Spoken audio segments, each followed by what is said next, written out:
welcome to Movie Couple Live. This is a show where we talk about the latest in pop culture and movie news. I'm Wendy. I'm Dustin.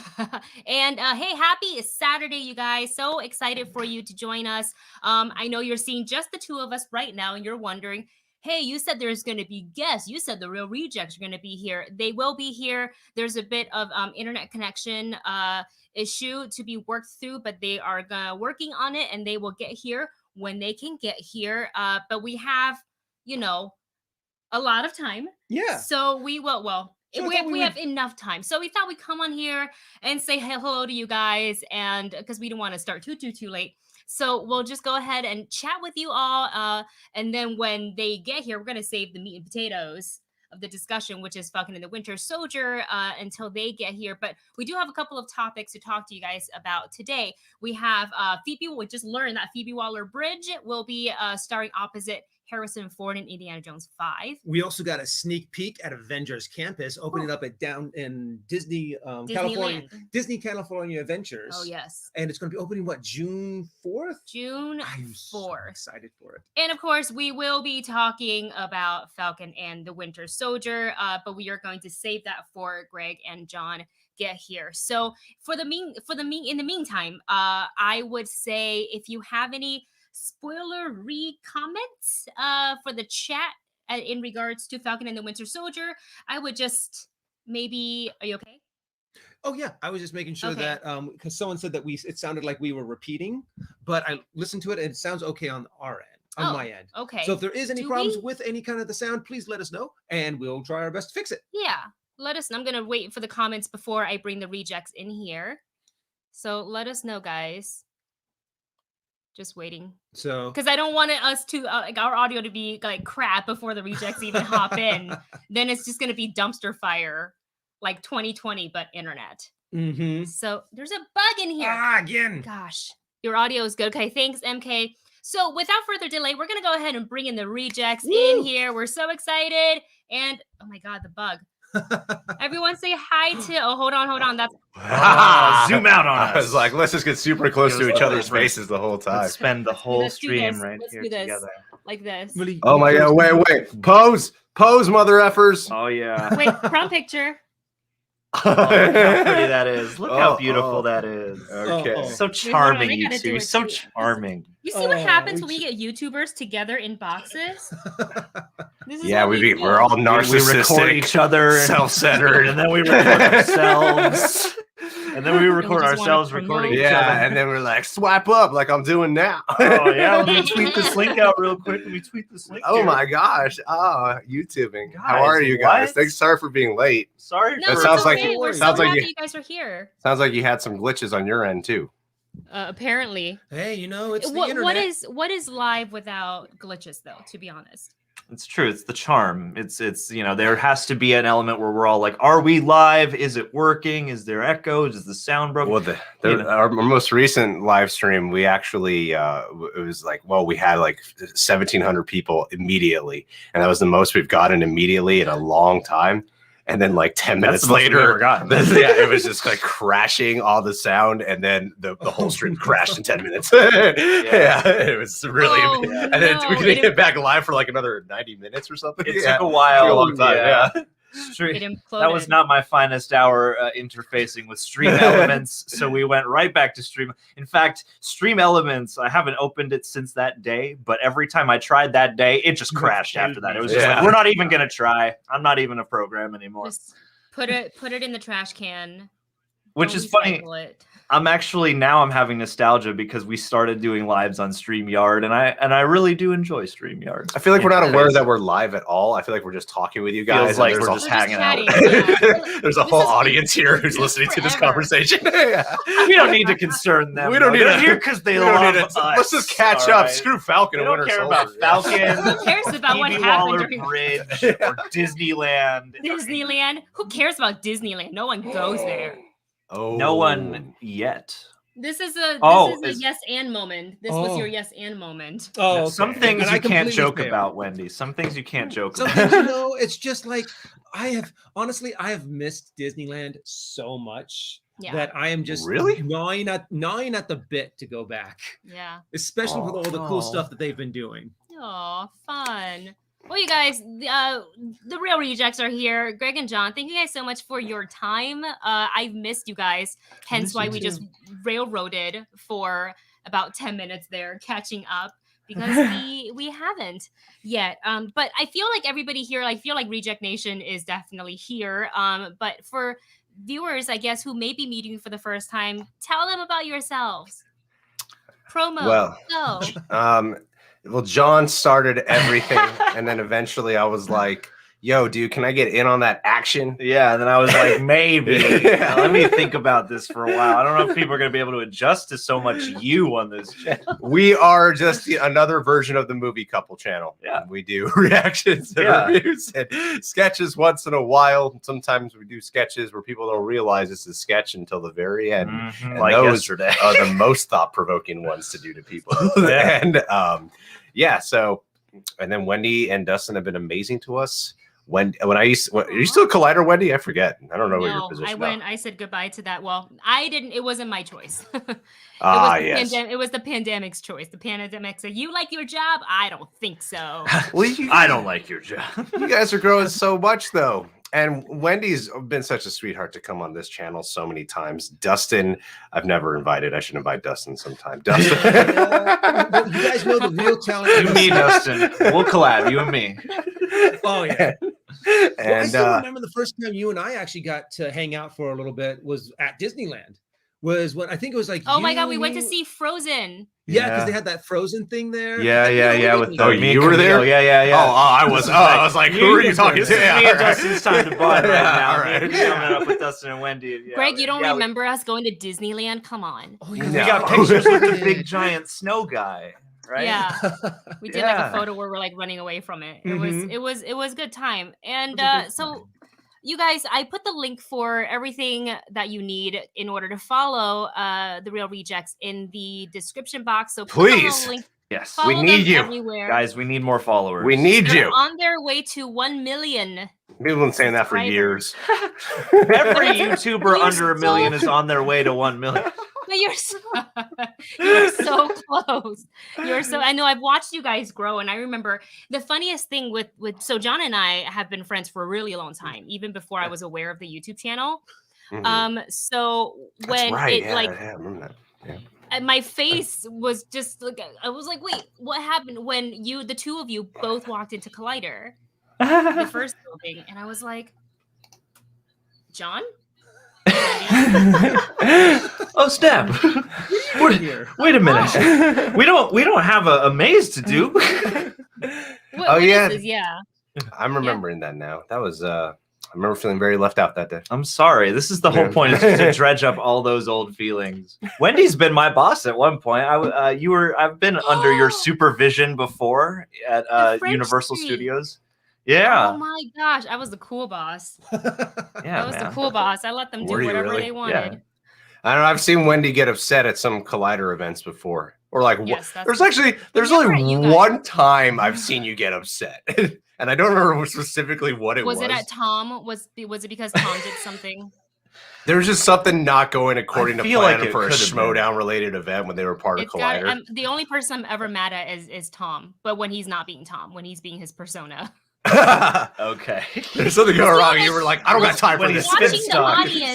We're watching the Schmodown as the audience, and then he stands in front of me because he's managing, and he's like, yeah. I'm like, sit down. Trying to watch the show. And then I get frustrated and I leave. No, you were managing something and people were not listening and you got really fed up. And I was like, oh, and I got an Asian, my mom's Asian. So immediately I'm like, oh shit, my childhood's coming out right now. Don't hold your bucket of water and she's going to hit me with a sandal any second now. She's going to take it out on me.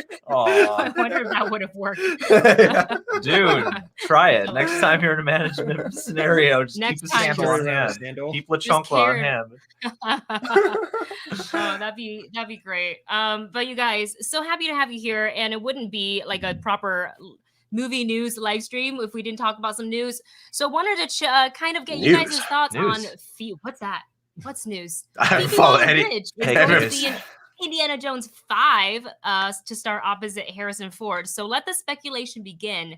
who we think she's going to play. Dustin and I were kind of thinking about this last night, and we're hoping they don't go the route of this is Harrison Ford's daughter. Oh. Yeah, we got to replace Shia LaBeouf with somebody else who's related to him. Like we have seen every John McClane child. No, I think she's probably going to be kind of like, I mean, it's the day and age we live in now. Funny enough, actually, I think God, I can't remember what channel it was, because I'm like, if I'm making thumbnails, I'll have like YouTube just playing on my phone and it has autoplay. In fact, could you pause that now? Oh yeah, I was like there's little chatter in the background. It's always on autoplay, and then it was one of the, I don't remember which one it was. One of those like further right-leaning YouTube channels that like that talks about entertainment. Might have been like Geeks and Gamers or something. Not that they're like an all-right channel, but there was a lot of that like SJW pandering shit, and that's the first opinion I heard of this. That just played in my ear, and which I'm like, my mind didn't go there, but I think to that point, where I think it might go is that kind of like what Lashana Lynch is supposed to be in No Time to Die. You know what I mean? Like handing off. Do you know Lashana Lynch? I don't know personally. She's an African American woman. I haven't met her. You're like, you know her. I know her. It sounded like you knew her personally, like you know her from her.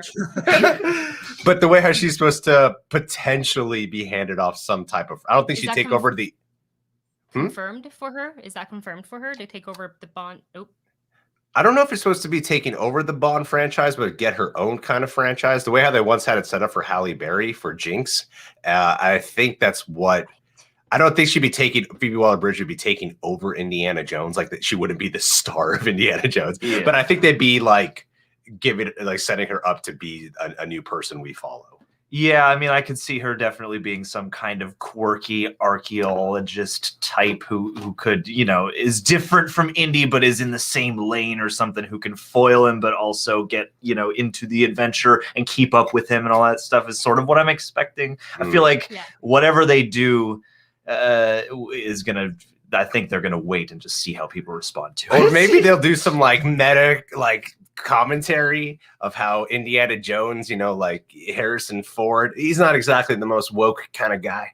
And then you get Phoebe Waller-Bridge in there, and she could write her own dialogue and then talk about the difference in point of views that they got. Yeah. Well, and what era is this going to be?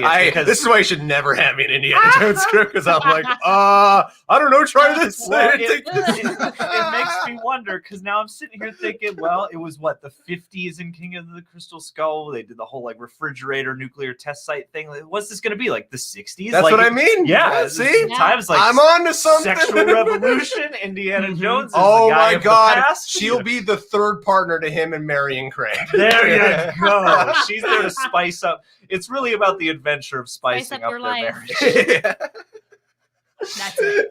And they need to find Indiana Jones and the Adventures in the Bedroom. It's gonna be Indiana Jones in the Kingdom of Cialis. Working title, Hollywood. Take notes. Yeah. Hire us. Aren't you glad we're here so we can bullshit our way through this live stream?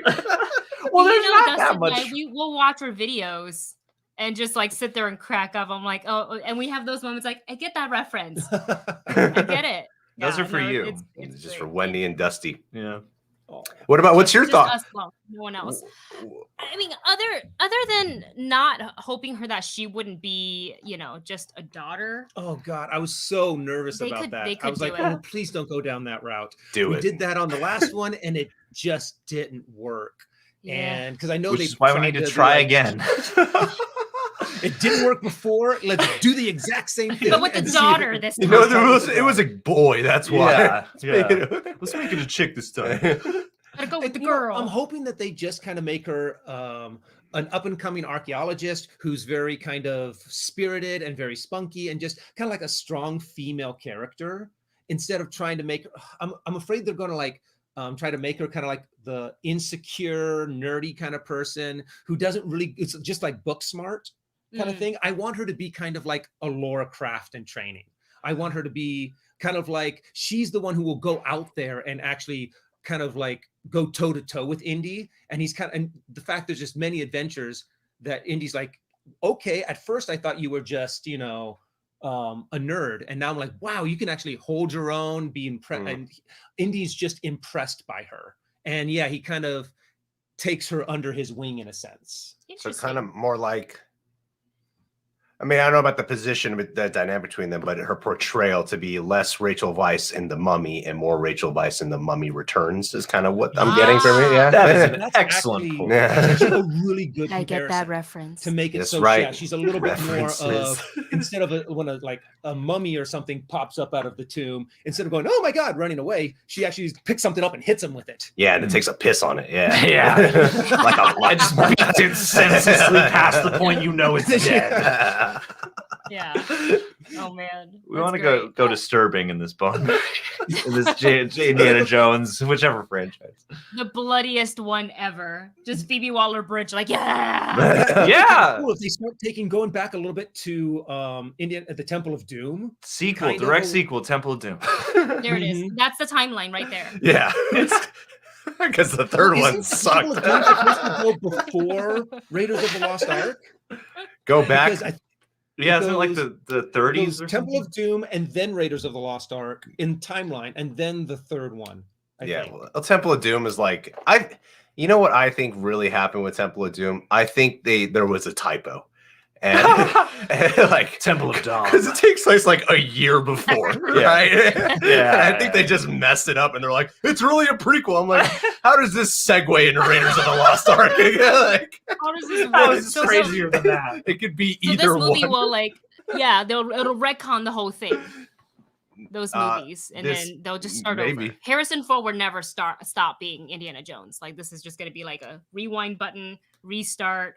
We'll do it all again, Harrison, but now with Phoebe Waller-Bridge together. Alden Ehrenreich is the new Han Solo in my eyes. So I don't know what you guys are talking about. My opinion, just bring back Shia LaBeouf. Just bring back LaBeouf. Give him a second shot. What could go wrong? What could go wrong? Do you want the short list or the long list of what could go wrong? Well, you see, I actually think Kingdom of the Crystal Skull was just directed poorly.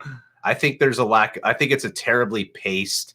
There's a lack of a spirit in it, and I think except for Hammy, I think there's a few puzzle pieces like the Hammy. It's got a Hammy spirit, and that's about the only spirit. Kind of. I noticed he uses a lot of more long takes in that movie and a lot of wide takes where it's like that's more the modern day Spielberg, which works for shit like The Post and all that, like that kind of vibe. Whereas like he could have applied a little. There was a lack of punch and rhythm to that movie that I think. Just didn't. I really think Kingdom of Crystal Skull had pieces that could have worked if directed better. Okay. Yeah. So really, I'm blaming Spielberg. Yeah, Steve, where you at? Shots fired. I don't know how to direct. Shia LaBeouf was great. It was Spielberg who sucked, man. Let's get more mud. Restore the Mudoverse. What was so bad about the plot? I'm like, honestly, what is other than the stupid monkeys swinging through the jungle scene, like? What is bad in context of him having a son? Like, is there something really bad about that, or him representing a 1950s kid? You know, or even him going up against aliens is cool. But that's what I mean. Like, it could have worked. It just, I thought, like, it was captured. Yeah, exactly. Yeah. So I'm here. I'm glad we're here to talk about Falcon, while I can also defend a movie I actually don't like. But we also have yes. Quick super chat from Mr. Marvin Martin, who's always supporting us. Thank you so much to Marvin. And question to everybody: in future films, what adventures, locations, characters, treasures, traps, and etc. would you like to see in Indiana Jones, Lara Croft, and Nathan's stories? Ooh, what locations? California suburbs. West Covina, California. Can we match this into the Crazy Ex-Girlfriend universe? Can we get a musical number in here? I need a Lara Croft looking for treasure in Silver Lake. Yeah, exactly. Underneath the Silver Lake, like vintage record stores. LA Tar Pit. I'm trying to find the rarest record, and it's in the LA Tar Pits. That would be funny. Oh God! I mean, if we want to go international, I'm always, like Australia is always fun. Mm-hmm. Scotland, some places just there's so many history everywhere. If you like factually want to look into that, if they want to kind of dive into, go back to the catacombs. That's always creepy. Always creeps me out. It's like you couldn't pay me to go into a catacomb. Really? You know, there's just so many things about Indiana Jones that are just so classic and iconic. You know, it's kind of like, it's really hard to separate, like, say, Nazis and Indiana Jones. That's kind of like the conflict that you always want to see.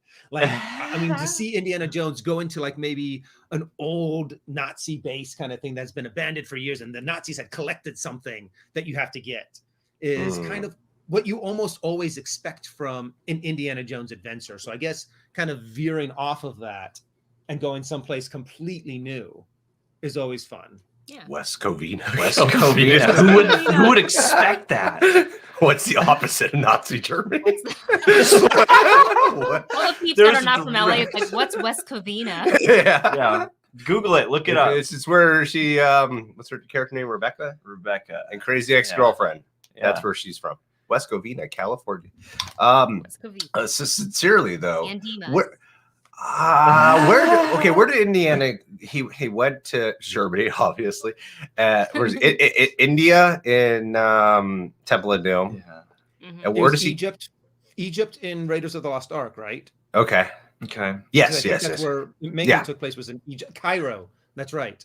Yes. And then Checking in the wrong place. And then where's the fourth one? Russia? No, there's just Russians, but there's no Russia. There's like, aren't they in like South America or something? Oh, isn't that it?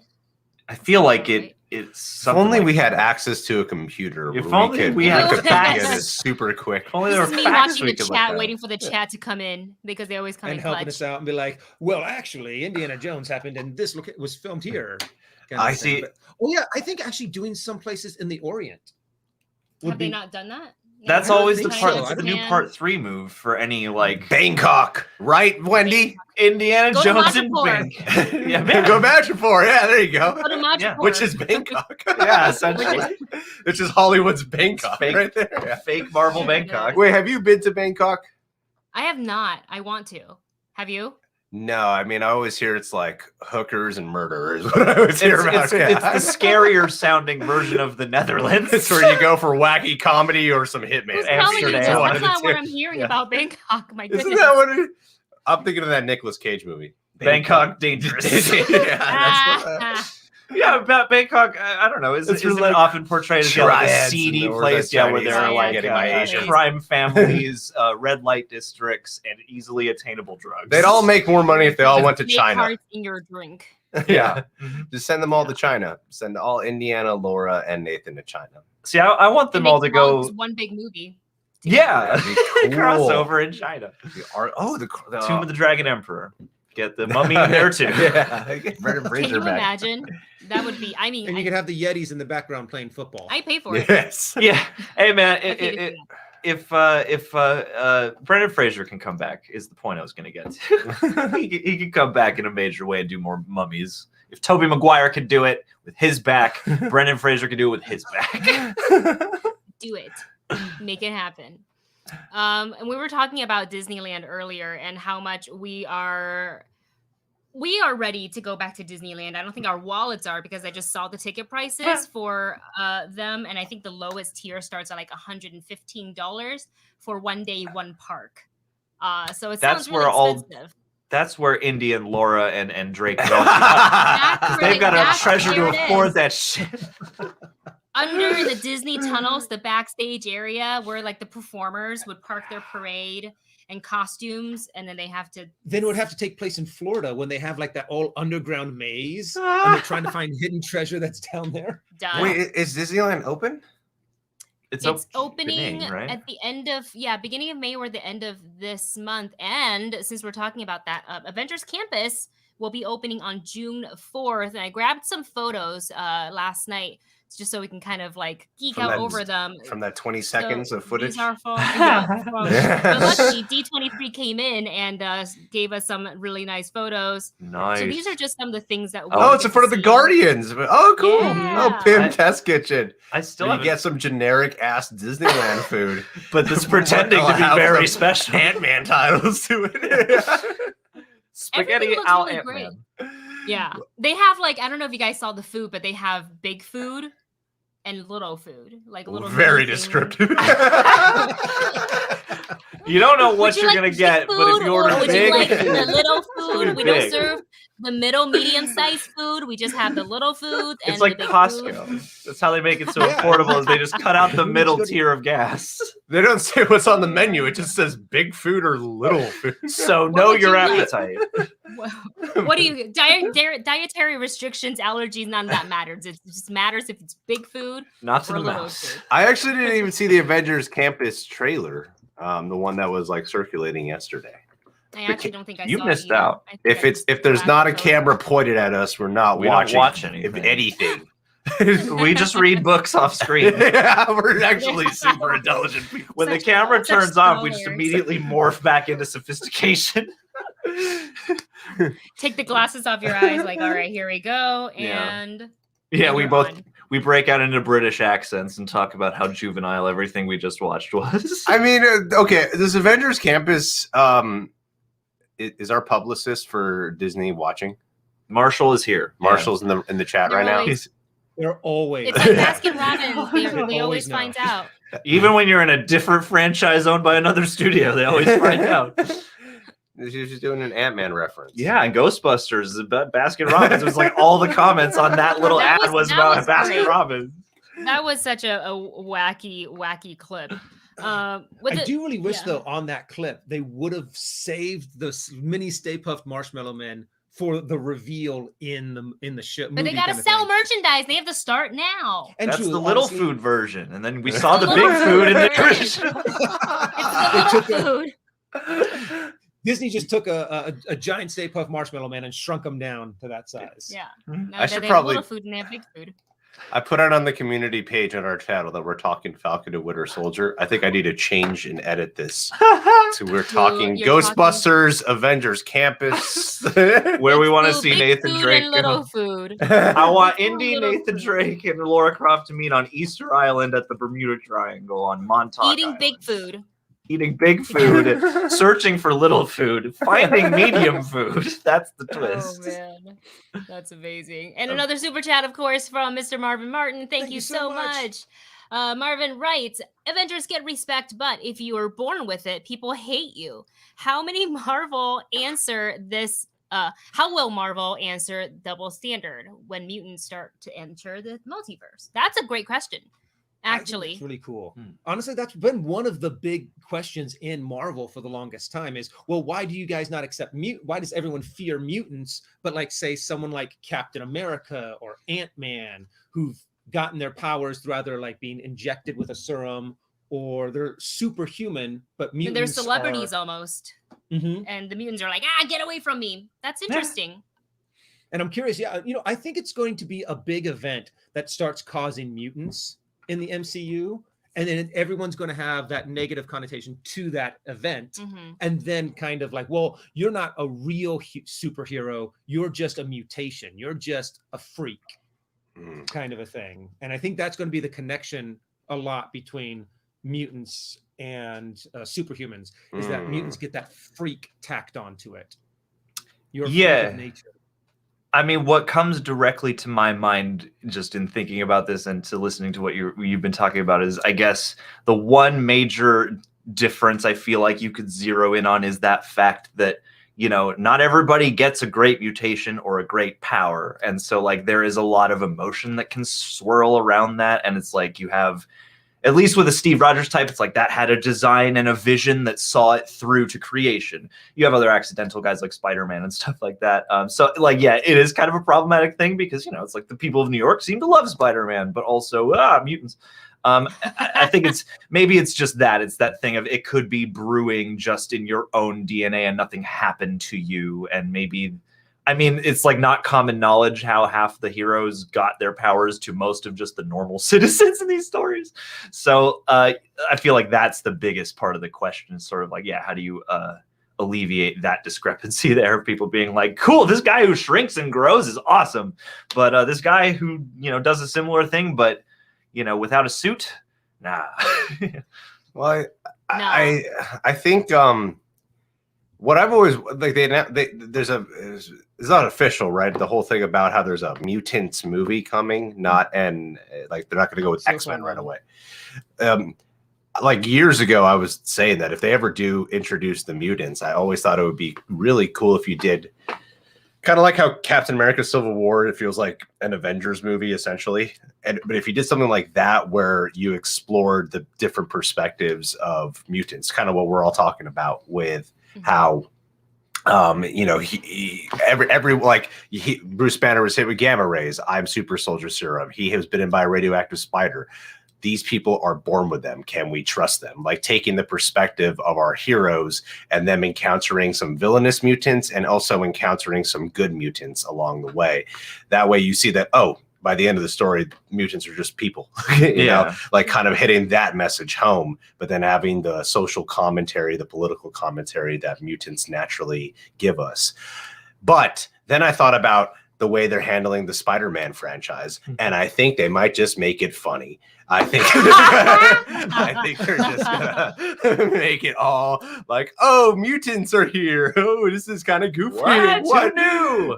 I think so much. Like I love Tom Holland, I really do, and I really quite enjoy those Spider-Man movies a hell of a lot. I'm super excited for Spider-Man 3, but when I decided to deconstruct what they've done with those two movies or what they've done with Tom Holland, I'm like, oh, they've kind of they've undercut a lot of like the severity and the weight. It made it a lot funnier and goofier. You know, it made it a lot. Uncle Ben doesn't matter. It's all going to like Iron Man. So I feel like they might just I don't know if they'll deal with the gravity of it as much, unless if it's in a show format. But I think if they did a show, they could, just like the way how Captain America movies have always had a political undertone to them, but they never really went all out because they're movies. Whereas Falcon and Winter Soldier, in a lot of ways, feels like an actual Captain America 4. And it's a whole series, and they're doing so much political commentary. Like especially this last episode, was just so committed to it. And I'm like, where's 5 and 6 going to go with its political commentary? And well, we're about to dive into the discussion of that. We're going to answer this super chat from Cam K real quick before we do. Cam K says, I am curious if you guys think there's some connection or intention behind Spider-Man, Wanda, and now Cap America, and their names being painted as bad. Some connection or intention. I don't think there is a connection. I think that's being painted bad is I get what you're that's a great question. That's a fascinating question. Because Wanda's a villain now in the eyes of the public, and Cap is now a villain in the eyes of the. Well, we'll see how it goes, but assuming likely at least a good. And Spider-Man is a bad guy in the eyes of the public now. Oh, that is really fascinating. Jameson hopped in there at the end and said, "Spider-Man's a menace." Yeah. Oh, I didn't even think about that. All three. Yeah. They're ruining our superheroes. This is the phase of your heroes are now all villains or being villainized. Sorry if you like how neat. I really didn't draw that connection. Yeah. That's actually a really good way too to start introducing this hatred for if mutants pop up. All superheroes, and then there's kind of like, well, we can make an exception for those who used to be human, but if you were never human to begin with, then we still hate you. Well, yeah, and there's also too, that like as the number of them grows and it starts to become clear, like, oh, this could actually overshadow the human populace and whatever. Like, I feel like that could unlock that too. You're being evolutioned out of existence. I mean, humanity is being. Yeah. Ooh, I love that. Well, it's like human beings always seek power, and I think John Walker is a great metaphor for what happens when you give a guy too much power. Not just in the already, like he was deteriorating from being in the position of being Captain America as just a human being. Way over, and then you see what happens when you make him a superhuman and how much worse that gets. And now, if you have mutants being introduced, you're like, well, they're not even given a choice; they're just being born with all this power. Yeah. How can we trust them? Like, I think there could be a really cool debate. I really hope it goes down more of a TV route initially. Yeah. I mean, versus movie. They got some good to be a TV route because you need to tell that long story. That's kind of why I was hoping that they would start putting it, sprinkling in that theme in WandaVision, that what Wanda is doing is accidentally making mutants, right, and making people start to mutate and change, and then you can start adding in, well, these people are unnatural because of what this freak did in this one area, and we don't know if we can trust them because if they are somehow poisoned or influenced by this evil or this witchcraft that we see, and to start sprinkling that in. So when you do it again in like another series, you can build a little bit more and then introduce them into a movie. I love that. But they did introduce him with Ralph Boner. That's right, Ralph Boner. Ralph Boner. Yeah, that was my favorite character. I was a little disappointed with Boner. My question for you guys is the reveal that he's just a guy named Ralph Boner. I wasn't just a little disappointed. I genuinely hated that. We all thought it was going to be Mephisto and Nightmare and blah blah blah blah. What a mean thing to do to your audience. But that is so much worse than the Mandarin shit in Iron Man 3. That's like it's worse than that. That's such a mean thing to do. Yeah, especially for a dick joke. Especially for a dick joke. Man. Just like, and they're all gonna think it's Quicksilver, meow. It means nothing. So when you go back and rewatch this, it's not gonna have much impact. Have you guys gone back to rewatch WandaVision at all? No, once I said that sentence, I was like, I don't even know if that's true. I might be wrong about you that. have to rewatch it and see what happens. Have you rewatched it? I wanted to watch it again, but start at episode 4. We only had like a week off between WandaVision and the start of Falcon and the Winter Soldier. So our sleep pattern, as you guys know, are completely screwed. So we used that one like week off to just try to correct our sleep schedule, which at this point I completely like, why did we even bother? Because we're back at it again. But let's dive into this week's Falcon and the Winter Soldier, because there's so much that happened. But I think most what everybody wants to talk about, probably aside from whether Sharon is the power broker or not, the final act of Can I be so rude to just turn this one thing off that's like going off on our computer really good? I'm like, we're about to dive into the good stuff, and I'm like, this is going off. Okay, I'll keep things. John, hold the fort down. I'm so sorry. I'll keep things John, steady. Chair is John's safe. the captain of the ship. Chair. I am the captain now. Safe. Yeah. I'm the captain now. I'm the captain. I find it funny that is the one line that has just survived that movie. I mean, how long ago did that movie come out? And it's just, I'm the captain now.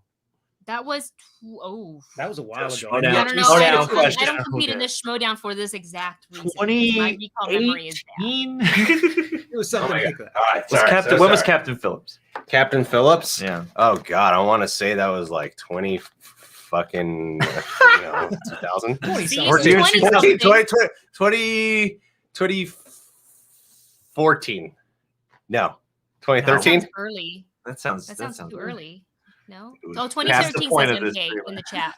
Okay, so I was Oh, wrong. come on. That sounds early. I was way closer than all you guys. Dang. Yeah, no, I mean, I didn't even say the year, so I didn't come in. Wow, that was 5 years. Because I was like, I remember he wasn't nominated, and that was like a really upsetting thing. Yeah, Tom Hanks really threw himself into that. Yeah, he was good. All right, so I'm sorry. You were saying something about like Falcon. Oh, just about the final act. Yeah. Nothing important happened at all except for John Walker straight up bashed a man's head in with the shield. So just kind of wanted to hear you guys' takeaway from the episode and your thoughts of what episode 5 and 6 will bring us. Oh God, I haven't even thought about 5 and 6 yet. John, take it away. Well, there's one thing I know they're going to bring us is Sam and Bucky back in Louisiana.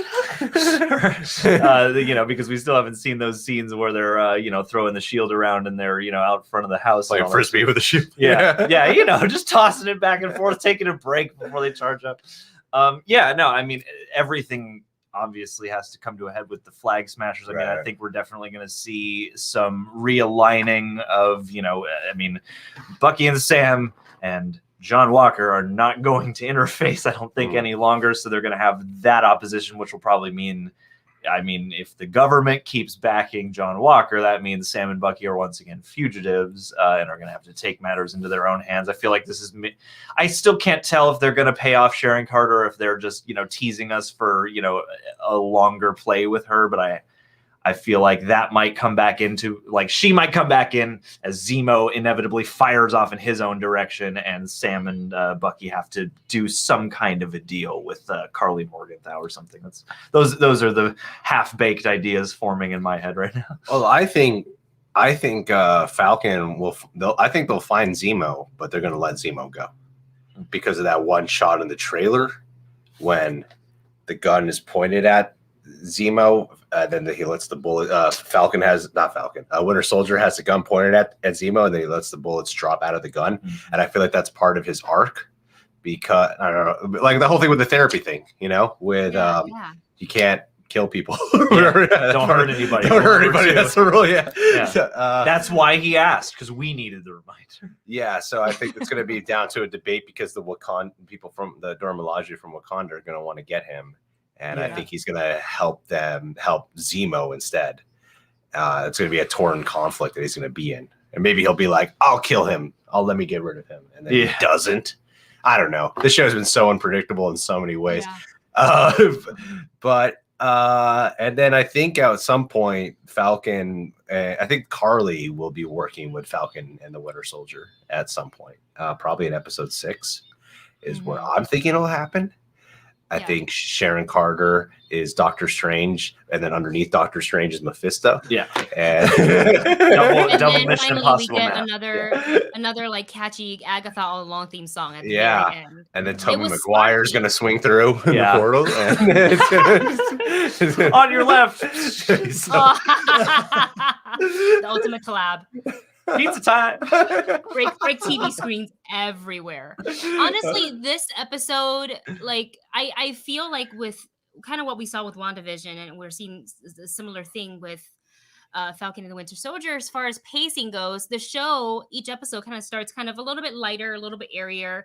It's fun. There's the jokes all up front. And by the time you get to the end, you feel like you can't breathe, especially with this one, with John Walker taking the super soldier serum, being obviously very upset over Battlestar's death. I still don't want to believe that he is dead. I still feel like Marvel's like, no, like he just needs to go to the hospital. Like, I wouldn't be surprised if they kind of pulled a Rhodey with him to where he's either going to be like paralyzed from the neck down, or there's going to be something seriously wrong with him. I'm not 100% convinced that he is dead, even though I think that's probably a good way to go with the story, because it will do something to John Walker. It will just completely change his character. He snapped already. And I also think the next episode is going to be the fallout from the fact that the new Captain America just butchered an innocent, someone who was trying to surrender, saying it wasn't me, I'm hands up and everything, and just boom, brutally just getting bashed with that shield, and the blood on the bottom of it is just going to be, it's going to be propaganda. Oh my God, this is what America stands for. And I think they're going to just drop John Walker and be like, he's no longer Captain America. But since he has the super soldier serum, they turn him into U.S. agent. Well, all right. Yep, let's. That sounds like the most likely and the best route to take, right? Like I come tomorrow, not tomorrow, but next week's episode, I'll be like, all right, yeah, that's what a lot of us thought would happen, and it's happening. I could see the exact opposite happening, though, because the whole thing with everyone recording with the phones, and considering how politically commentary heavy this series is, and social, like all the social commentary to it, it kind of does remind you of things that were happening during the Black Lives Matter movement. And with the way, like, sorry to the chat for getting political about this political show, but that's what it felt like. And at the end of the day, the flag smashers are being painted as terrorists. And so despite the fact that Captain America murdered this person in the street, there's a way the media, and it's like, think about all the times with like police brutality of the people who are caught on camera and they're not convicted. And I think they could go down a path like that, or it might just go the comics path where like, yeah, he eventually does become US agent. He's not worthy to hold up the shield because he's got his own methods about it. Like that path is the most likely one, I think. But I can also see a scenario where they don't do that at all. And Bucky and Sam go back to being fugitives because they're like, this isn't right. We got to take the shield back because they're not relinquishing the shield from John Walker. They're still letting him have it. And so the way how they were fugitives with the Sokovia Accords, then they're back to being fugitives now because they clearly don't understand the meaning of what the shield, the symbol of what this shield stands for. And it's being being corrupted. So I don't know. Like that's just, to me, I think that would be a cool way to go. They actually have to take it back, kind of a thing. Like yeah, the government won't acknowledge the wrong that they have done. Yeah, so it's like okay, fine, we're just going to take it from them. Like no, the Flag Smashers are terrorists. And look at all the things they've done. Like I think there'll at least be a media debate of like what John Walker do, was that bad or good? You know, like was that okay or not? Because in our perspective, it's bad, depending on who you talk to and in YouTube comments. But it but I think I think what the director is trying to tell us is this was the wrong choice, because that moment, like I did a little edit yesterday, like a lot of people have been talking about it. I did my own little edit of the Civil War scene with Steve, with Captain America and Iron Man. Yeah. And it's like visually they parallel each other. And yes, the context is different. The context is very much different. Like John Walker's friend just died, and then Iron Man is not considered a terrorist. But at the end of the day, the visual parallels are there, is because Captain America, I feel like in Civil War, it's hinting that he might have been tempted to at least kill Tony, because Tony's trying to kill his best friend. And at the end of the day, it's like, while those scenes are different, and even though the visual parallels are there, I think back to First Avenger, where Bucky did die before Captain America's eyes, but Captain America didn't murder anyone because it was like, I need to get my revenge. So I think there's just some really neat commentary happening all around. It's just like my mind is starting to race, and I don't want to just overtake. Before you know it, it's becoming a solo podcast if I don't shut up. So I need to shut up because I'm just my mind's going too fast right now. Yeah. No, but I love it. That's kind of like why I wanted to get you guys here to kind of deep dive into some of the stuff. And to your point, Greg, Blade GTR is sending a super chat here saying that moment shows you the big difference between Steve Rogers and John Walker. Remember when Bucky died on that train, World War II, Captain America captured Dr. Zola, and it was very much two very different reactions. But again, we've been saying all along, regardless of how you feel about John Walker, he is never going to be Steve Rogers. There's only one of his kind. So you can wear the costume, you can be called Captain America, and you can carry the shield, but that doesn't necessarily mean you have to say. You can have good intentions. Like, I don't feel like deep down John Walker is like I want to do bad things, human beings. I just think he's making some choices, some very human choices actually too, in these scenarios, but it doesn't take away from him straight up murdering a man in broad daylight. And also kind of to talk about that, because I'm you guys probably get in the comments too, regarding Carly and the Flag Smashers, like, why do you don't want her, like, because I said in our reaction, like, oh, I don't want her to die. And they're like, why don't you want her to die? She's a terrorist. It's like, I understand she blew up a building and she killed innocent people that are in there. Like, even I Carly was that. Like, they weren't really innocent. They were those people who are making other people suffer and taking advantage of the weak, kind of thing. Does that make you an innocent person in her eyes? I can see her rationale behind it. Yeah, there's just so much to kind of uncover on the show, because if you really take a step back and look at everybody's motivation, it's just really interesting, and you kind of think, so are they good or are they bad if you really kind of hone in on their purpose? Though I did not appreciate Carly calling up Sam's sister and like threaten about the kids. I was like, you should have left the kids out of this one. I was like, that's what I would say. Yeah, and I like that they did that scene in like the most polite way humanly possible. Carly's like, if I'm going to rope you into this, I'm going to make you feel comfortable about it. You know Sam's going to go along with it. Well, I think what's happening right now is I think it's so cool. Like, to me, I really feel like episode 4 is the turning point of, I mean, it's like, let's face facts here. With WandaVision, it seemed like every single week it was like, what the fuck is happening? You know, like every episode. Like, it was like theories upon theories upon theories, and it was just conversation on conversation. And then here, I think the point of what this show's doing is not so much about, you know, Marvel theories and all that and the lore. It is about the political commentary, and I think what it's mostly shined a light on is that not everything is as black and white as we often chalk things up to be, that there's a gray area to everything. Like, technically speaking, Carly is a terrorist. like technically, yes. Mm-hmm. However, when you dive into her perspective, and then even Falcon allowing himself to see her perspective, sees, I agree with you. I don't agree with your actions on how I agree with what you're doing. I don't agree with the manner and how you're doing it, is basically what he's getting at. Again, the gray area. Not that the cause is bad, but the way of what she's doing is bad. And same thing with John Walker. He's not like a bad dude, but right. He's pushed to the point where he's making terrible decisions. Yes.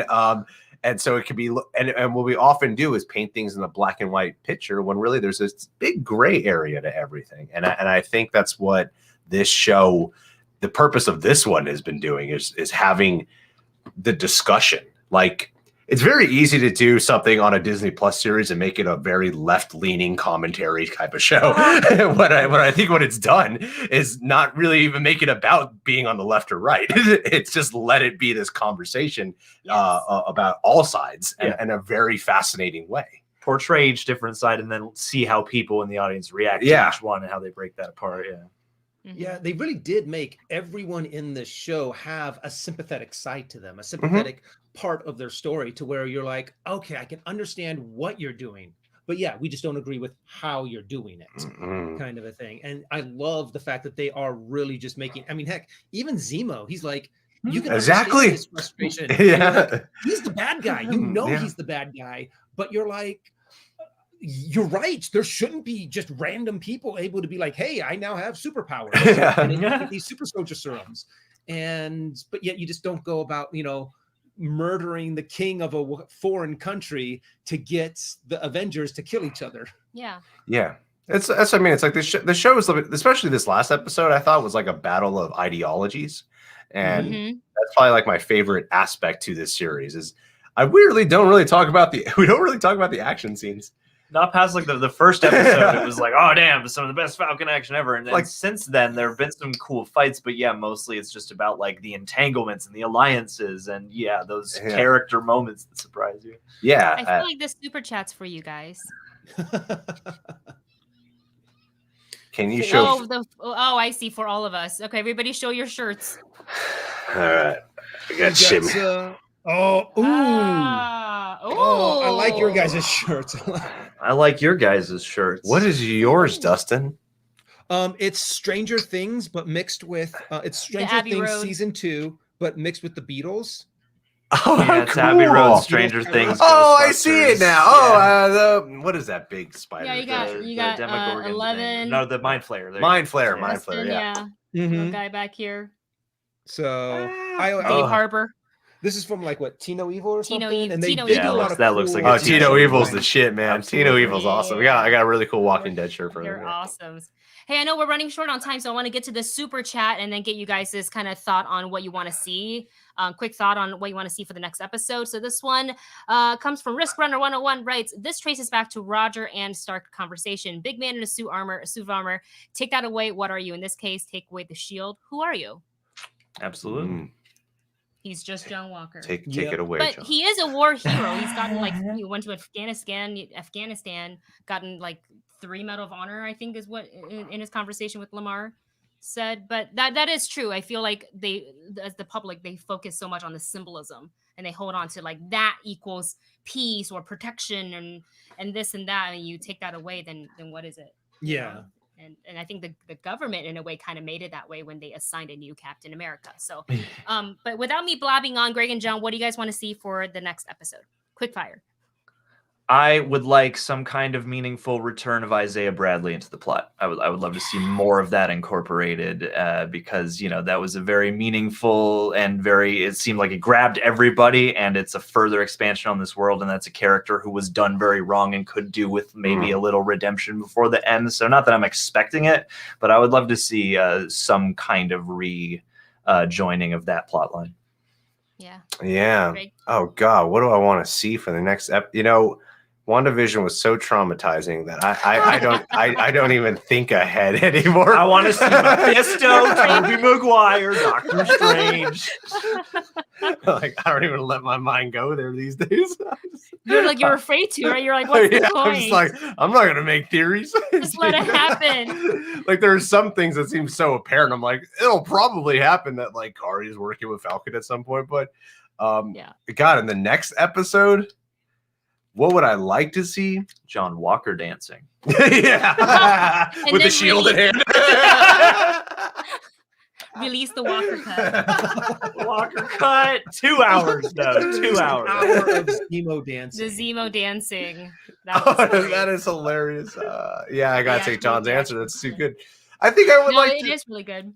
I think what I'd like to see is, I feel like the first couple episodes did such a great job on establishing, like the first episode, Bucky and Sam don't even see each other, right? Yep. And the second episode, they're together. And then after that, it stops feeling like a Bucky and Sam show. Stops feeling like a Falcon and Winter Soldier series. And I kind of like the fifth episode to kind of come back to that some more. Because I'm like, I love everything they're doing with every character in isolation, and there's other dynamics and camaraderie of other characters that I'm really enjoying watching be together. But none of the takeaways in the last couple episodes have been about Bucky and Sam interacting with each other specifically. Mm-hmm. It's been about like a whole bunch of other things. Yeah. And I kind of wanted to come back to that with Bucky and Sam and their relationship. So I feel like that scene in Louisiana that keeps being teased since day one of the first Disney Plus trailer when they're throwing the shield around and stuff.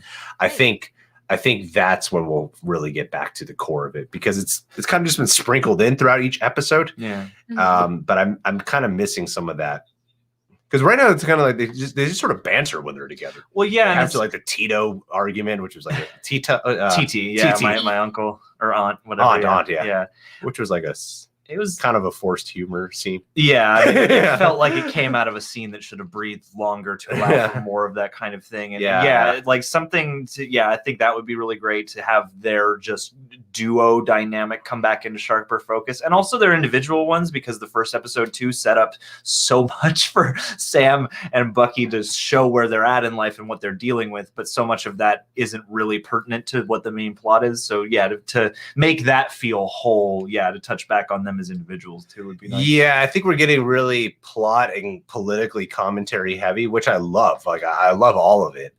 But yeah, you're absolutely right about that, is that the character setups for them and the arcs they are meant to go on seem so rich and so focused in the first episode and a lot of the second episode. And I kind of feel like we're not really honing as much in on that lately. Not really. It hasn't really been character journey for them too. Although you get some great characters. I feel like by the end of episode 6, it'll all click. Yeah. You like, especially after that great Bucky scene in Wakanda when he's with Io. Like those kind of scenes are like, you've been getting a lot of great emotional death moments with Bucky. Not as much with Sam. Seems more just like showing up, being cool guy, talking and chatting, or being funny. Sister got threatened, and that's about the most crazy personal thing that's happened to him. It seemed like it was so intensely serious for him in the first couple episodes, and then it's kind of been like, it almost seems like once he goes to work, things get a little more pleasant for Sam. Every episode needs to be 90 minutes. Yeah. It's not enough. Marvel. It's not enough. You gotta do this all. But 10 episodes. This is why I don't like to get too far ahead, because I'm sure by the time we get to episode 6, it's all gonna be like, oh, cool. Yeah, it's all gonna line up and make together. sense. Exactly. Yeah. And I definitely could see them doing a season 2 of Falcon and the Winter Soldier too. Yeah. Whereas I don't see a second season of WandaVision, but I do see a second season of Falcon and the Winter Soldier. Sexist. Wow. The two dudes show. Oh yeah, the two guys. Wow. Only half a season for She-Hulk though. That's only as little as possible. Cancel Miss Marvel while you're at it, guys. Oh no. Can we just get a Marvel one shot to be Captain Marvel 2? My goodness. But yeah, back to what you guys said. I really want to see them. Yeah, Falcon and the Winter Soldier. That's what the name of the show is, and to see them kind of start doing a deep dive back into their characters. Yeah, right now it feels more like Zemo, John Walker, and then there's Falcon and Winter Soldier and Falcon. Who will be the next Captain America? Falcon actually seems like the least interesting one now. Which made it all the more frustrating when John Walker busts through that scene, because you're like, damn, this is the most focal scene he's had in a while. He's doing good work here. Whereas the first episode seemed like it was Falcon's show and Bucky would be the supporting character. And now it seems like he's evolved way more to the supporting character. Yeah. And all the other people are a little more interesting than him. Yeah, interesting. Got 2 more episodes to see where this all leads us. But I know we're out of time with you guys. You were so busy, but we appreciate you coming on, making the time for us. Please come back when you can, and we'll do more. We'll talk about how Mephisto and Nightmare is actually in charge of everything. Dude, Mephisto, he's still coming. It's still coming. Don't worry. Holding out hope. Huh? Phase 8, he'll be here. One day he'll come. It'll be awesome. It's inevitable. It'll be awesome when he comes. Yeah. And Loki's gonna be great. Yeah. So excited. And Black Widow's gonna be all right. So it'll be all good. Everything take my money. You guys go follow. If you guys enjoy me and Dustin's reactions, you got to go and watch The Real Rejects. Greg and John, they do so many videos a day. So many good stuff. They're hilarious as hell. This live stream is brought to you by Grammarly. It probably is. I actually don't know if I monetized it, so I'm actually not sure. Wendy, you got to be raking in those bucks, No, I forget sometimes, like sometimes I do things, I click buttons, I'm like, anyways. It's a sign of the passion. You're just passionate about the work. It's not about the money. Whoa, there's a lot. Hey, everyone in this stream, make sure to hit the like button for them. It helps out. It helps out. It does help out. Help out. And man, there's so many cool comments in here. Oh, no, read one hate comment. I got to leave now. Oh, no. That's ruined everything. I think Olivia was in the comments earlier. That explains it. That's probably her. She's got a lot of dummy accounts for that. I think she's always trying to take this down. Just in there, yeah. What's the worst thing I can say to them today? And then just listening through the wall to hear if we're talking about it.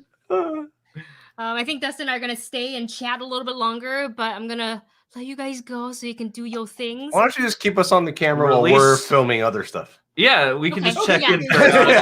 We'll just mute you guys, and it's like a nice really confusing BTS stream. I'll sit here and edit Doctor Who, and then every now and again, when I hear something that concerns me, I'll just pop in. Yeah, there's something I do got to take care of. Actually, that is not. You do you, man. Yeah, thank you. Thanks for cutting me off. All right. I'll see you guys. Your time is up. Your time is up. Get out of here.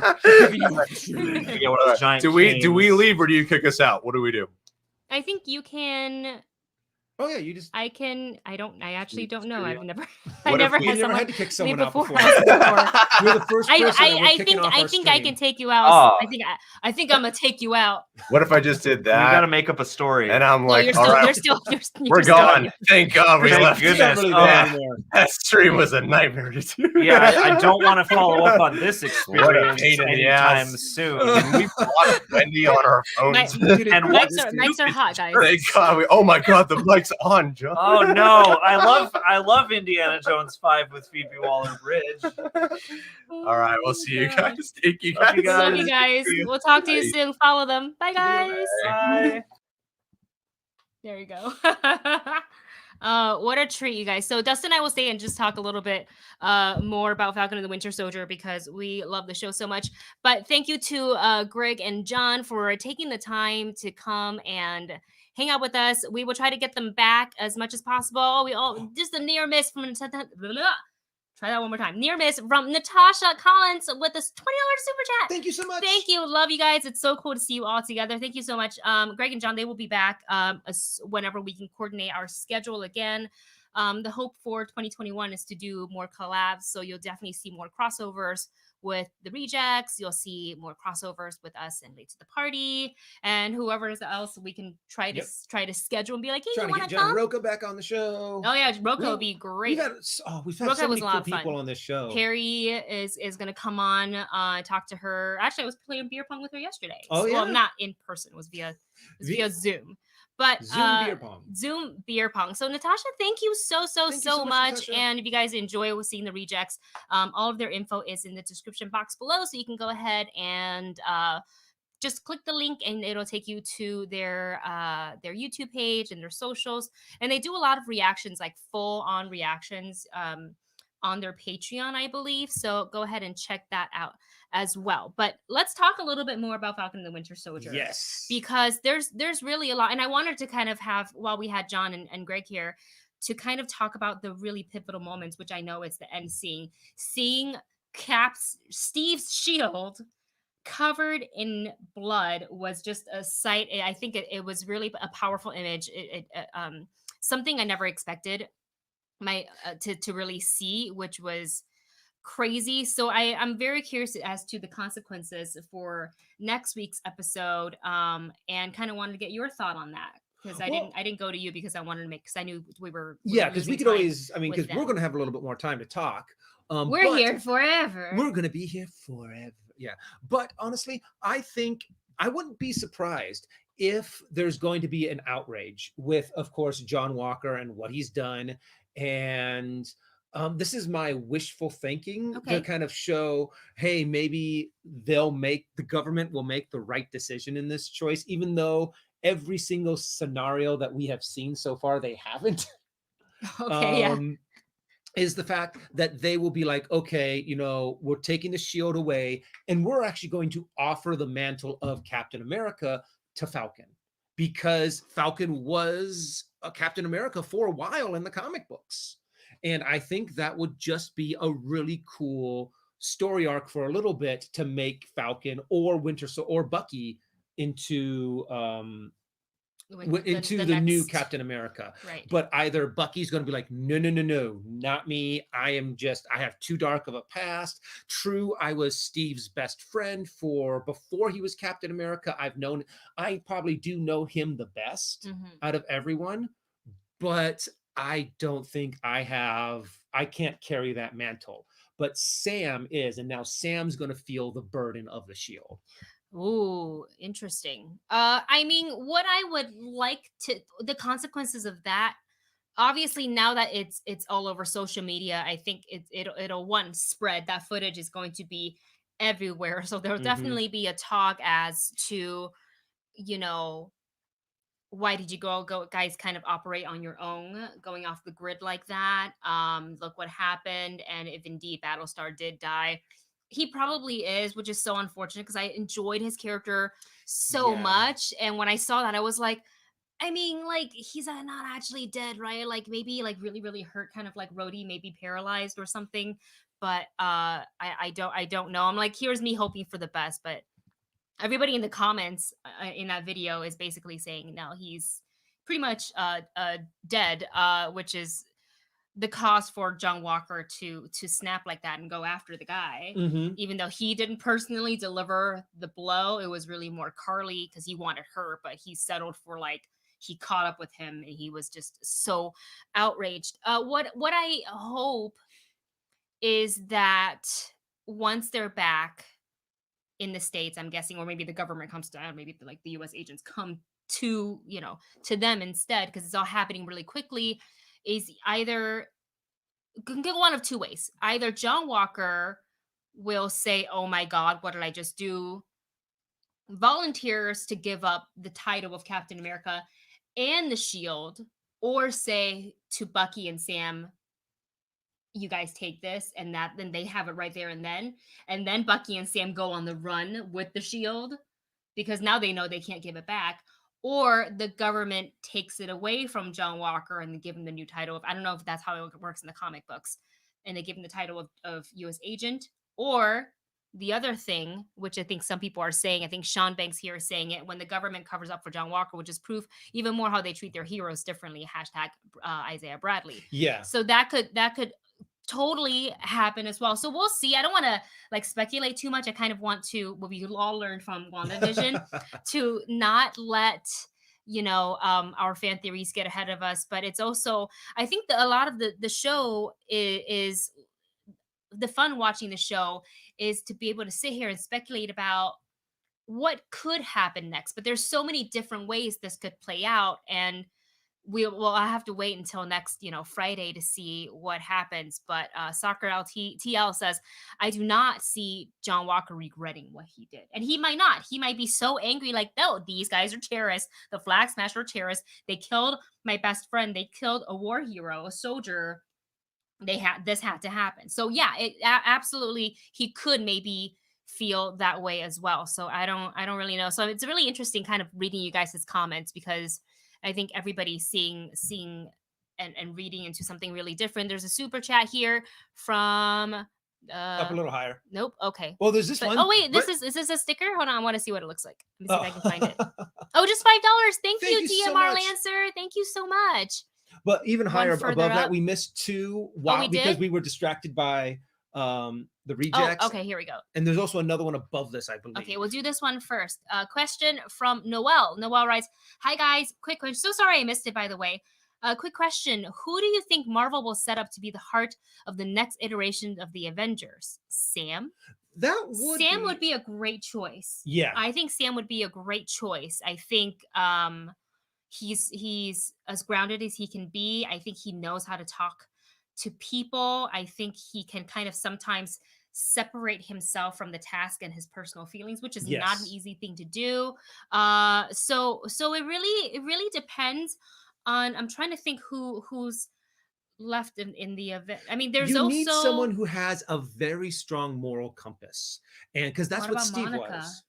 Monica could be great too. I think Sam is a very good person to kind of make your team to have as the moral compass of your team. That's very much what Steve Rogers was. He was that moral compass to make sure that, hey guys, even though this is our goal, we have to make sure that we are doing it in a way that causes the least amount of deaths, that we're able to say, our number one priority is to save lives, kind of a thing, and to do what is right. So I do agree that Sam would be I'm trying in my head right now to go through who's left, because I would say T'Challa, but I don't know how they're going to handle that yet. Yeah. So and I don't really want to think about that too much, because I'm still not ready. Like as much as I had fun watching the Dora Milaje come in, it also made me go, oh, like the next time we go to present time Wakanda, we won't see him. So that makes me a little sad. Yeah, and I was a little nervous about that too when they went back to Wakanda. I'm like, oh my gosh, are they going to handle this? Are they going to actually approach this at all? And a part of me was like, they're not going to, because they probably filmed this before he died. But still, it just still brings back those worries and those concerns. And how are they going to do this? How are they going to handle this tragedy? We don't know in the MCU. But we hope to. We believe that Marvel is going to make the best decision to continue to honor Chadwick's memory and work, and still do the franchise and the story right. So I'm gonna just trust in that, be patient and wait, because there's so many other stories to be told before we get to Black Panther 2. So we'll wait and see how everything unfolds. This is the one that we missed earlier. Sorry about that. Javier Reyes 405. Thank you so much for your super chat. He writes, is Sharon the power broker? That, my friend, is the question of the hour of the year. That is the $1 million question. That is for true. Now. And it's one of those things of, is she the power broker, or is she working for the power broker? Right. Or is the power broker someone that we have not even met yet? That is my guess, is that either it's one of those 3 options, I guess. Either it is Sharon, or Sharon is working for him, or it's a completely new character that we have not been introduced to yet. I feel like in the comics, the identity of the power broker wasn't ever really revealed. I don't know. That I know of, but I also didn't deep dive into that, bit. So I'm not sure. At this point, I don't think that she is. She did have she does get a lot of information to But that's the team. her, but that's kind of her, that's part of the being espionage, and True. you know, that's one of her skill sets. So whether or not she's working with him or for him just so she can get more info, I think it will be revealed. I just and if she is like quote unquote the power, I just don't think she is. I think it's a little too obvious. Yeah. But who knows? Like this could be the one time that you my speculation could be right if I went the other way. Watch, that's what happens. I'm actually not sure, but that is the question on everybody's mind. Like, you know, because she's made quite the life for herself in Madripoor. Very true. And she has those connections. She has that certain set of skills that would put her in a very good spot. And also she would know not to make herself obvious. You don't want everyone to know, oh, you're the power broker, because then a lot of targets are going to be painted on your back. You're going to make the power broker this illusionary ghost. Yeah. So it keeps you safe. Kind of like, what was that in The Usual Suspects? The main bad guy's name. He made up a character, and it was the main bad guy in the illusionary bad guy, and he's like, I am really something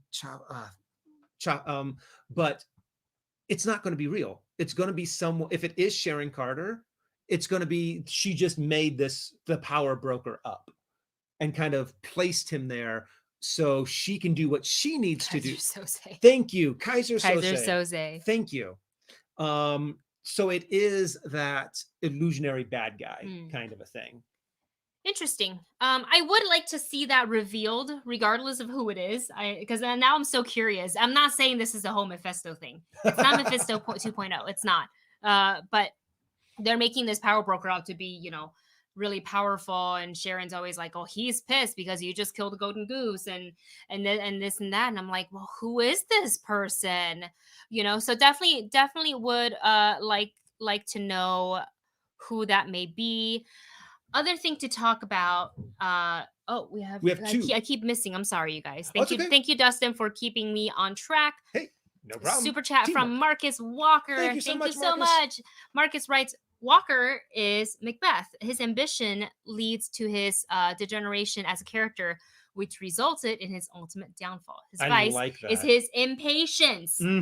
Yes, hitting it on the nose there, Marcus. Prophecy. The impatience. We saw that in the previous episode, kind of, I think episode 3, when we saw Walker, but I think it really came in play here when they all met up and Sam's like, I got this. I know how to connect with Carly. I can speak to her on her level. Like, I think, I mean, it wasn't a sure thing. So there's always a risk, right? Going in to talk to someone who's been injected with the super soldier serum without any sort of like protection or whatever, like on your person.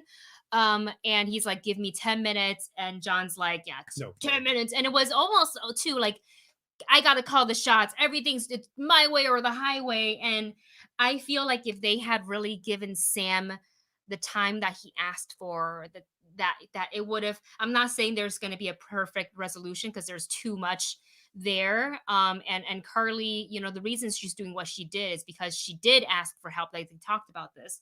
They did ask for help. They've been displaced. They're not getting help. And that's why she said what she said. Like, you know, because her partner was also shocked that she blew up the building with people still inside. He's like, what are you doing? She's like, well, seems to be the only message that they understand. Like, she just got pushed too far. I'm not saying that she's impatient. I think she's just too desperate and making, honestly, like a bad decision. It makes sense too, though. But with John Walker, the two of them, the comparisons between John Walker and Carly, thank you. The comparisons are actually, now that you mention it, very similar. You know, they're like, they have a mission that they need to accomplish, and it's their impatience that makes it, no, I need to do it this way, and I need to do it now, and I need to do it my way, kind of a thing. And innocent bystanders kind of innocent. If you get in the way, it's your own fault. Right. So don't get in my way. Yeah, but I love what Marcus said here, that his vice is his impatience. You know, just kind of want to rush into things, you know, without. I do also hold on a second. My apologies. I can also understand John Walker's impatience and frustration. A part of me is sitting here going, why are you sending two technically normal dudes? Because they were operating outside of jurisdiction. I know, but you wouldn't give them backup or connections or maybe a couple other soldiers with you. You're going for this mission specifically. The fact that John Walker and Lamar are just on their own. They're off on their own. They don't have any extra firepower. They don't have any extra. Not necessarily backup, but give them gadgets. The reason they don't have backup is because they're operating under their own. They went off the grid just like Sam and Bucky did. That's what John Walker said. So it makes sense for the government to not giving them like the ops and the helicopters full of whatever to back them up. But you are right. I would have liked to see them with a little bit more something tech and gadget. So because I'm like, they're going up against people that are super soldiers. Mm-hmm. These are two normal guys. It's gonna be tough for them to go toe to toe with them. Bye. Sorry, I just saw his comment. That's okay. Continue, please. And so I'm just like, you left these guys no option. You are pretty much pushing them out of a building and say, okay, now you got to learn how to fly. Yeah. Kind of a thing. Yeah. It's going to be obvious that they're going to do everything they can to not only succeed in the mission, but to survive the mission. Mm-hmm. So it's going to be, hey, you know what? Whatever branch I can grab, even if it's the wrong one, I need to do something in order to succeed and to survive. Yeah. I feel like they really just threw those two out the window and say, hey, now learn to fly. Yeah, and but that would be kind of a government thing to do. Well, and I mean, I would also say to that point, it's not like these are just guys off the street. They've done tours in Afghanistan. They have the military training experience. So it's not like they're just kind of like, here's a 10 weeks boot camp. Good luck. They probably served for a few years and have gone through like the vetting process to be like, yes, you have all the right skill sets to do that. But yeah, I would have liked to see them with a little bit more than just, the shield does a lot, but can't do everything. Yeah. We also have another super chat from DMR Lancer. Thank you so much. And sorry we missed them earlier because I was trying to make sure I watched the comments, but they fly like this, and then sometimes I stop. If I let go of the mouse and they all zoom by and then I can't get them back and I lose my place. This one says, hello, I hope you're both doing well. Thank you. Hope you're doing good too. What do you think is next for Zemo? He escaped, and in the trailer we see Bucky confronting Zemo with a gun and not pulling the trigger. Do you think there is a reason? Greg actually talked about this a little bit earlier, and I think somebody was asking if the Rejects were here. Yes, they were here earlier, but there's other stuff they've got going on in their day. They're very, very busy people. So whatever time they were willing to give us, we were happy to have them. But they were, I think, about 20 minutes ago. Yeah. That they left. But if you want to check them out, if you're probably a fan if you're asking about them, but all of their info is in the description link below. Okay, so we see Bucky confront Zemo with a gun and not pull the trigger. Kind of, I feel like Bucky is also, because he's been in therapy, and one of the rules that they try to talk about in session is number 2 is don't hurt anyone. Yeah. And also maybe this is Bucky's way of, forgive, and that is on the list, right? Because remember, Zemo is on the list. Yeah. And the list is not necessarily a I'm gonna kill you list. The list is not necessarily that. It could be just he knows the Dora Milaje is after Zemo.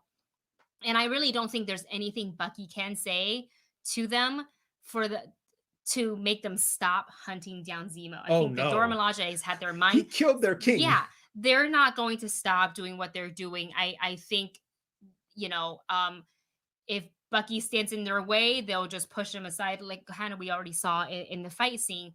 So I think him not pulling the trigger when he confronts Zemo, and obviously we don't know this yet, because that scene hasn't come, but that could be more of his for Bucky himself. It doesn't have any other reason of taking him in, because maybe he knows that he's gonna justice will be served either way, probably by the Dora Milaje because they're too good. The Dora Milaje has jurisdiction wherever wherever the Dora Milaje find themselves. I was like, my, yes! that put that on a t-shirt. I will wear that. So that's why I think he doesn't pull the trigger.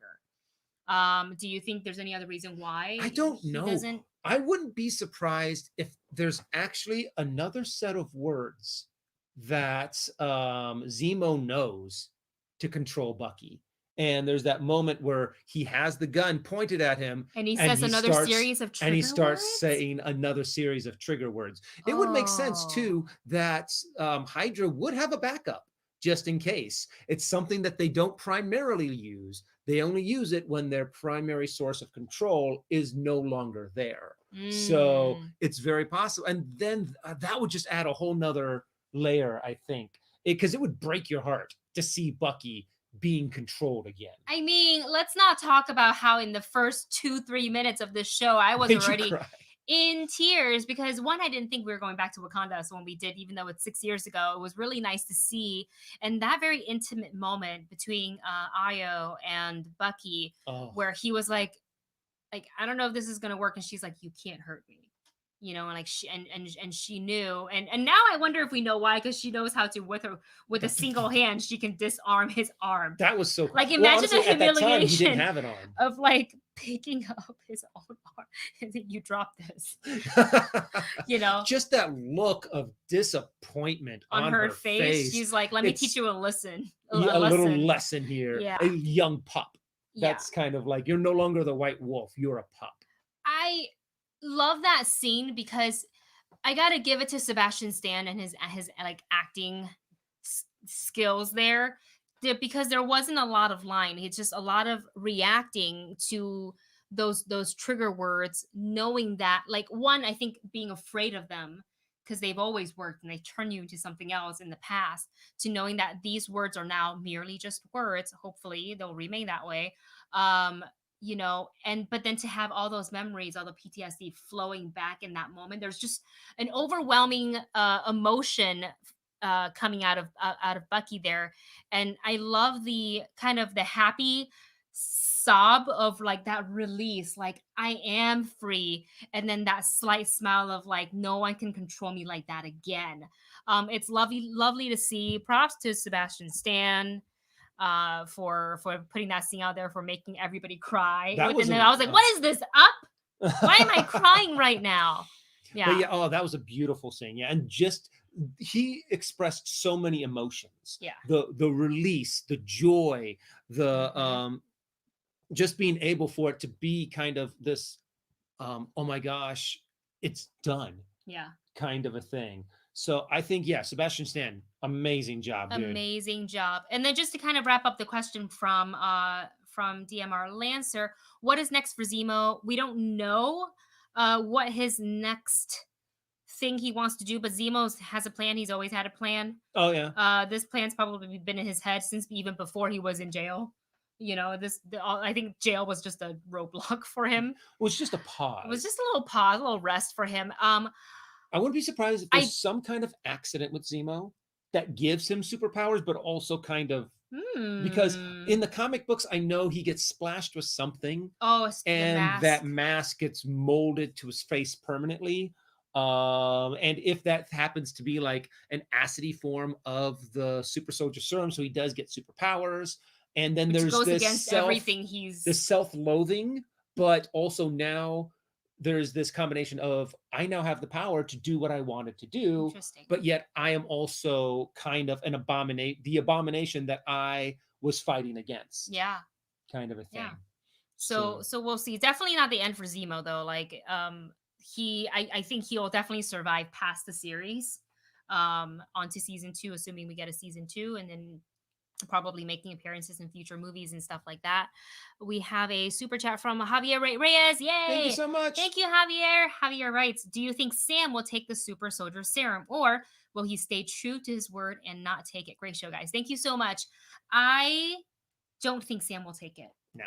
I think he'll be tempted. He may be tempted, especially seeing what he's been up against. But I think never once he's doubted his own personal abilities. He knows that the wings are an aid, but he also has the experience and the training to, just to kind of take the conversation with Carly for an example, knowing that if he went in with the whole team with Bucky, Zemo, Battlestar, and John Walker, that would you're backing her into a corner. And what happens when you back a scared animal into a corner is they're going to bite back. Now, by showing up at Danya's funeral just by himself and kind of lurking in the upper area, just kind of making his presence known.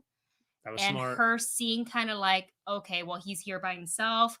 And also she's not too worried about fighting him off. He's not on equal level with her as far as strength goes. Yes. And if it's just one, she's kind of like, okay. So I think that kind of dropped her defense just a little bit as well, knowing that she could take him. He didn't even have the wings on, so she knew that. So I think Sam will stay true to his word and not take it. What do you think? I think he'll be tempted. I think he'll say no, because I don't think he ever takes it in the comics. However, what's weird is that he's probably a good candidate for the super soldier serum, because since he does have that strong moral compass, I think he very much could be a Steve Rogers. He very much could be what Captain America truly is, which is that good-hearted, strong morals and wanting to do nothing more than to help people, kind of a thing. But honestly, I think he'll be tempted. I think he'll turn it down, and there will be a fight to where it shows that he doesn't really need it to be a true hero. Yeah, absolutely. And let's see, oh shoot, let's see, I lost the comment already. No, I totally lost it. Oh no, man, I don't. Sometimes they scroll so by, you can so fast. Yeah, I can't, and I don't even remember exactly what it was. I just had my mouse on it. Good. There's so many good comments that you guys are talking about. I love just the talk that you got, the chat that you're having back and forth. Yeah. Also some funny moments from the show. Christoph Michael Clarence says, funny moments. Zemo took a bath in the beginning of the episode. Love him in the bathrobe. When John Walker and the Wakandans showed up. Oh yeah, that was. Why don't we put down the pointy sticks? I was like, oh no. And then he reached out to touch her on the shoulder. I was like, no. It was like don't almost touch, like don't touch. You're watching like a car crash happening, but like in slow motion. You're like, no. You're about to get it handed to you. He went back again, this time by escaping through the sewer. Yeah, I love how like Zemo was just having a little cocktail while the fighting was going on. He's like just waiting. Okay. Bucky going looking strong, John. Mm-hmm. That was the funny moments are great. We love these little little light moments before the show takes a deeper dive. I was actually surprised though that the Dora Milaje didn't go, he's down in the sewers, go get him, kind of a thing. Track him down. Maybe they did. Maybe they know. Maybe they actually know. You can't doubt the Dora Milaje. Don't doubt they them. can do no wrong. Comment from Tony Tedford. Hey Tony. How's it going? Tony writes, wonder if Walker has to give up the shield, or does he refuse and they have to fight him for it? That's also possible. We actually hadn't talked about the scenario yet. Oh, actually, I think he wrote a super chat. Oh no, Tony, I just got to it too. No, there it is. Okay, I'll put this one up. Thank you, Tony. All right. So yeah, we actually hadn't talked about the scenario, because the scenario we talked about is the government taking it away from him or he giving it up himself. Honestly, I think it's more likely, and I think it's going to be more potent if the government goes, I'm sorry, you're no longer Captain America. We are taking this away from you, as opposed to John Walker having that realization of looking at the shield, going, oh my God, what have I done? Right. And then giving it to Sam and Bucky. Well, so I'm kind of curious on which one would be more impactful for his character. But I think it's going to be one of those two options. Either it's taken from him by the government, or I guess it also be interesting if he refused though, and they have to fight him for it. That'd be real interesting. Mm-hmm. He's like, no, I'm Captain America. Yeah. You guys have been pushing this on me. Now that I have the because also he's got like I keep not that I forget. It's just that it's new that he's got the super soldier serum in him. Mm-hmm. So I feel like the government's like, well, you got it now, so we might as well continue to use you. But then we're not going to have you as can't have you be Cap. Yeah. You know, because it's like bad imagery, that whole, it was such a powerful shot of just the blood caked on, Oh, yeah. you know. So is it this one? Yeah, and I think this is a great comment too. Thank you, Tony, by the way, for your super chat. Jaden says the only reason the government would do something good is to save face. No, and I think that would be the only thing that pushes the government to do that, is the fact that there's so much bad publicity now with John Walker being Captain America, but just completely murdering this guy in the street who was trying to surrender. Yeah. And that is technically a war crime. Yeah. So sorry, John Walker. And either John Walker's like, no, you're not going to take it away from me, and he kind of runs off on his own, but then he ends up losing the shield, and then he becomes an outlaw. Yeah. So, but there's so many different directions that this could go. I'm just excited to really see what happens, the evolution of these characters, and to be able to see what path they're taking John Walker. Yeah, really. I like this question from Gal. Gal writes, as for now, this or WandaVision? Ooh! They're two completely different choice. They're two completely different kind of shows. Yes. I mean, the YouTube analytics is telling me one thing. I won't say, but it's hard for me. It's hard to pick. For us, it's hard to pick, I would say, because like you said, the shows are two very different tone of show. It deals with very different types of topics here. And for one, we're kind of seeing a story arc of a character that, well, I guess also for Falcon and Winter Soldier, you would say also from the movies, their characters weren't really fully developed. But I felt like there was so much untold with Wanda. Yeah. For her teeing her up to become Scarlet Witch, which was such a nice journey for everybody to go along with. This one is really, really different because there's like a lot of, there's a lot of political commentary in this. A lot of current topics that you can apply it to. Yes. And also introduction of various characters that I want to see more of, which would be Isaiah Bradley, and if you know a little bit about, I think it was Young Avengers, right? Yes. Of his grandson. So would like to see, and Sharon is in the show, and the Flag Smashers are introduced. And so there's it's two really, really different ones. I would say the excitement for both of the shows going into it every Thursday/Friday morning, like midnight, is the excitement's the same. Like we make sure we have our snacks out. Oh yeah. Set up the camera. And then we don't eat any of the snacks because we're just we don't eat. They'll sit there next to they're out of frame, so you can't see them. But then we don't reach for any of it. We just sit there like my notebook. Oh, I don't have it. 2 notes. I like have it just so I can, and I'm not sitting because a lot of people question, they're like, what's in Wendy's notebook? That's the same notebook that I take with me, that I used to take with me to screenings, and you just jot them down. I don't write down full on like notes, I'm just topics. It's bullet points, kind of taking the bullet journal, just so I when I'm going back to do a review with Dustin, because you're so hyped from watching the show that you have to kind of make sure you want to, there's certain points, certain scenes that made you feel a certain way. You want to make sure you want to talk about them. So you just do a quick bullet point, and when there's moments that I felt but it was the whole episode. Yeah. It was really, and I was just so enthralled by it. I was like, I forgot the notebook was even in front of me. Completely forgot. Let's see. There was a super chat, right? Yes, there was. From DMR Lancer. Thank you. Man. Right. Sorry for bombarding the questions, but do you guys see Zemo as full-fledged villain or anti-hero? And do you think he's changed since Civil War? That's an interesting question. Ooh, because what they're doing really well in this show is making it so you can't paint people, this is the bad guy, this is the good guy. It's very gray. It's very gray. And if you think about, so you have villain and you have anti-hero. I think he would be just the opposite side of an anti-hero, to where he's a sympathetic villain kind of a thing. To where an anti-hero, you could still say is more of like a chaotic good. Whereas Zemo is definitely a bad guy, but you can understand and sympathize. I understand, like, what is it? It's very much like Carly is the fact that I understand with your problem, and I believe in what you're doing, but I don't believe in how you're doing it. Yeah. Kind of a thing.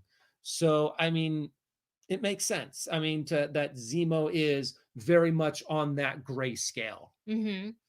I agree with that. I feel like Zemo, as where we are at the show as of today, I don't think he's a full-fledged villain quite yet. I think if it happens when the mask, becomes like permanently attached to his face, I think that'll give him kind of the cause to act more like full-fledged villain. But I wouldn't call him an anti-hero because he just doesn't embrace all the factors of an anti-hero for me. So he's I think a sympathetic villain is a really good way to put it, but I wouldn't even put him on the same like category as Loki though. Yeah. Like that's still a little bit different, but I would say both of those characters have a lot of gray in that. That's what the show really is exploring. It's so good. That gray. Yeah. And I love that about this show. Mm-hmm. To where WandaVision was about a completely different kind of a subject. It was talking about how much psychological trauma can one person take, how much loss can someone take that will keep them a good person, but where is that snap, so to speak? And that's what we were watching, is that pressure being placed on one person until a good person now becomes possibly a villain, kind of a thing. And this one is more of a political espionage, not everyone is black or white kind of a thing. So there's two different kind of stories. But honestly, if you're in a sense pointing a gun to my head, you're like, choose one or the other, I would have to go Falcon and the Winter Soldier, I think. Oh, really? Because I don't think I can make that choice. I think, okay, that's what I'm saying. If I'm forced to make the choice, I would probably lean a little bit more towards Falcon and the Winter Soldier, because I think I like the whole so far. Well, actually, we have to wait until it's over. Kind of a thing. But maybe on the last episode, like on the show finales, on the Saturday after the show finale, when we come back and we do our spoiler talk, then we can kind of sit here and compare, because then we will have come full circle to see where the end of the show leads us. So that's going to be really interesting. And I also want to say, where is the comment from? I lost it again. Well, we do have another super chat that just came in. We do, and I'll get to it in 2 seconds, but I kind of want to answer this question from Sean Banks. Sean Banks writes, so Dustin and Wendy, where do you think the last 5 serum vials are? There's a total of 20, 8 Flag Smashers. Carly had 7 in the bag, so 5 left. I did count 7 in the bag. And we don't know, I think he smashed 6 of them? He smashed 6 because John Walker took that one and took it. So it looked like there was more than 7 in the bag, but he said there's 8 Flag Smashers, including Carly.